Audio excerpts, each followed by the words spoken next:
अस्सलामु अलैकुम वरहमतुल्लाहि वबरकातुहू। हमारे साथ इस वक्त पीजीआई के पल्मोनरी मेडिसिन डिपार्टमेंट के professor doctor Zia Hashim sir है और उनको एक बहुत बड़ा अवार्ड मिला है। इसके बारे में हम उनसे कुछ बात करना चाहते हैं। सर आप वालेकुम अस्सलाम वरहमतुल्लाह।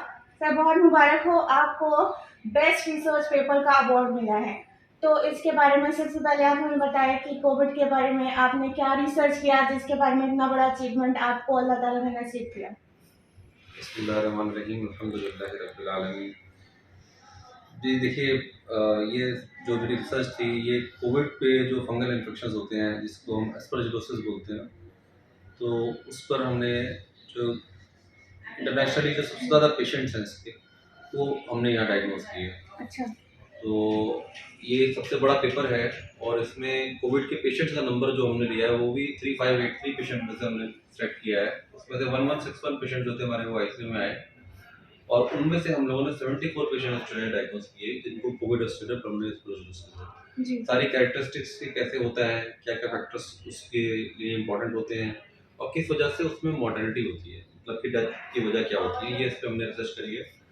तो अल्हम्दुलिल्लाह ये सबसे बड़ी रिसर्च है इस डिजीज़ को लेकर और ये एक बहुत अच्छे जर्नल माइकोसिस जो फंगल डिजीज का इम्पोर्टेंट जर्नल्स में पब्लिश हुई है। तो अल्लाह का शुक्र है। तो इसका क्रेडिट आप किसको देना चाहते हैं? इतना बड़ा अवार्ड, आप इतने बिजी डॉक्टर होने के साथ अपने बच्चों को खुद पढ़ाते हैं और फिर रिसर्च भी करते हैं, तो क्या कहना चाहते हैं इसके बारे में? इसके पहली बात तो सबसे अल्लाह ताला का सबका शुक्र अदा करना चाहता हूँ कि उसने मुझे तौफीक दी इस तरीके की रिसर्च करने के लिए। और दूसरी बात ये कि जो हमारे इंस्टीट्यूट का जो इन्वायरमेंट है रिसर्च का, मुझे इतना बड़ा डाटा मिला काम करने के लिए, मैं इसका भी बहुत मेरे कोलीग्स जिन्होंने जो कॉर्पोरेट केयर्स के लिए सारे जो रेजिडेंट्स हैं सब इसके लिए सभी लोग एक्चुअली इससे टीम वर्क ऑब्वियसली, मतलब मैं उसमें लीडर हूँ मगर ऑब्वियसली इसमें काफ़ी लोग इसमें इन्वॉल्व हैं, तो मैं सभी का शुक्रिया अदा करता हूँ। इनफैक्ट मेरे फैमिली को भी सफ़र करना पड़ता है स्पेसिफिक, मतलब मैं रात में तो काम करना पड़ता है मुझे, तो वो लोग भी थोड़ा, तो उनका भी कंट्रीब्यूशन डेफिनेटली इसके अंदर है, वो लोग बहुत कोऑपरेटिव हैं इसमें। तो आप इतनी मेहनत करते हैं तो बाकी हम सबों को क्या आप मैसेज देना चाहते हैं कि किस तरह से आपकी तरह हम भी बन सके? नहीं देखिए, इसके लिए सबसे इम्पोर्टेंट चीज़ ये है कि हम लोगों को अल्लाह ताला ने खुद हुक्म दिया है कि इल्म हासिल करो और जो है गौर करो चीज़ों पे, जो निशानियाँ हैं अल्लाह की, तो ये सब निशानियाँ ही हैं अल्लाह की। तो इंसान अगर खुले दिमाग को रखेगा और वो ये चीज़ लर्न करना चाहेगा तो सबसे इम्पोर्टेंट अल्लाह की निशानियाँ जो है वो साइंस का इल्म। तो अगर आप किसी चीज़ से दो ही तरीके का इल्म होता है, या तो वही का इल्म है या साइंस का इल्म। तो साइंस का इल्म आप तभी हासिल कर सकते हैं जब आपको बहुत सारे और भी सब्जेक्ट की नॉलेज होगी, जैसे कि मैथमेटिक्स है और जो आजकल का लर्निंग मीडियम है। तो मुझे लगता है मॉडर्न एजुकेशन बहुत ज़रूरी है किसी के लिए भी, जो है वो हासिल कर, जिस ज़माने में भी वो रहे उस ज़माने की एजुकेशन को उसको उसको नॉलेज होनी चाहिए उस चीज़ के लिए, उसके लिए एफर्ट करनी पड़ेगी, क्योंकि दुनिया जो है बगैर एफर्ट, अल्लाह ताला ने वही निज़ाम बनाया कि जो है दुनिया में अगर कोई चीज़ आपको मिलेगी, अगर आप कोशिश करेंगे, कि जिस चीज़ की आप कोशिश करेंगे वो चीज़ आपको मिल जाएगी। जैसे बाइबल में भी आता है कि ask you shall be given. तो वही चीज़ है कि जब तक आप कोशिश नहीं करेंगे किसी चीज़ के लिए, तो हम जिस लेवल पे भी हों, अगर मान लीजिए हम छोटी क्लासेस में हैं तो भी हमें चाहिए बच्चों को जो है हम ज़्यादा जो उस क्लास में जो है अच्छे से अच्छा उनको नॉलेज देने की कोशिश करें। अगर बच्चा कोई क्लास 10th में है तो वहाँ पे वो चाहिए कि मतलब अच्छे से ज़्यादा मार्क्स लेकर आए। और अगर मान लो वो जो भी कंपटीशन की तैयारी कर रहा है तो वो उसको चाहिए कि वो जो है वो वहाँ पर एक्सेल करने की कोशिश करे, बेस्ट पॉसिबल रैंक लेकर आए। और वो अगर मान लीजिए जैसे कोई काम कर रहा है, जो भी काम कर रहा है, तो उसमें चाहिए उसको कि वो अपना काम पूरी ईमानदारी के साथ लोगों को फायदा पहुंचाने की नजर से और वो अच्छी तरीके से करे उस काम को, जिस काम में भी वो है, पूरा टाइम दे, टाइम पे आए, टाइम पे जाए। अगर डॉक्टर है तो पेशेंट इसी तरह देखे, उनका भलाई का उससे उनको अच्छी तरह से अखलाक उसका अच्छा होना चाहिए, उससे लोगों को फायदा पहुंचे। अगर इंजीनियर है तो उससे फायदा पहुंचे लोगों को। तो टीचर है तो वो इस तरह पढ़ाए कि उसके स्टूडेंट्स को ज़्यादा से ज़्यादा याद रह सके। स्कूल है तो वो स्कूल को ऐसे चलाए कि जो है जैसे स्कूल में एजुकेशन ऐसी हो, तो ये यही चीजें है कि हमें अपने काम को, जो भी काम हमें मिला है, ऑनेस्टली करना है, पूरा दिल लगा के करना है। और एजुकेशन हमें हर लेवल पे हासिल करनी है। इवन हम बड़े भी हो गए, बहुत बहुत से लोग जो आते हैं, मतलब तब भी आप पढ़िए, आप हिस्ट्री पढ़िए, आप ज्योग्राफी पढ़िए, आप ये अल्लाह की निशानियां पढ़िए, सब चीजों को, साइंस को पढ़िए। आप ऐसा नहीं है कि आप मैंने मैं लोग 12th पास कर ले तो उसको पढ़ने की जरूरत ही कोई नहीं है, क्योंकि पढ़ाई दिमाग को खुलती है, रैशनल थिंकिंग को डेवलप करने में हेल्प करती है। और जो इसकी वजह से क्या होता है कि जब आपकी रैशनल थिंकिंग होती है तो बहुत सी चीजों में गलतियां जो होती हैं वो आप पॉइंट आउट कर सकते हैं। आप जो है पता चल आपको फुरकान जो होता है ना, जो फर्क करना आ जाता है।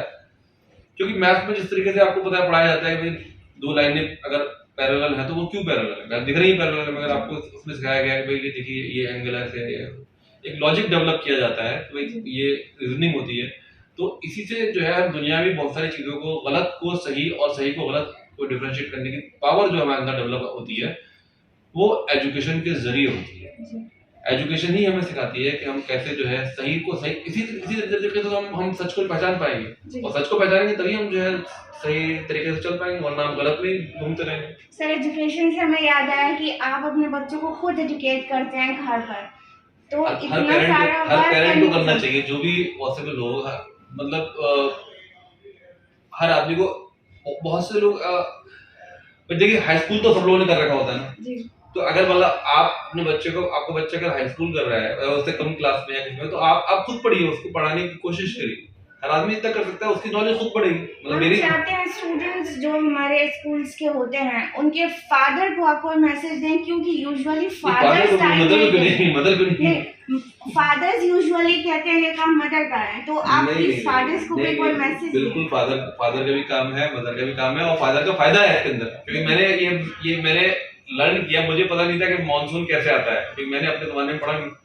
तो जब मैंने अपने बेटे को पढ़ाया कि मानसून आता है, तो मैं मतलब बहुत ताज्जुब पड़ गया कि मतलब, क्योंकि उसमें मैंने पढ़ा कि मतलब वो 12,000 किलोमीटर, 12,000 मीटर पे जो हवाएं होती है वो इम्पोर्टेंट रोल प्ले करती है। तो मतलब ये मेरे उस टाइम में नहीं पढ़ पाया था, जब मैं 10th क्लास में खुद पढ़ रहा था।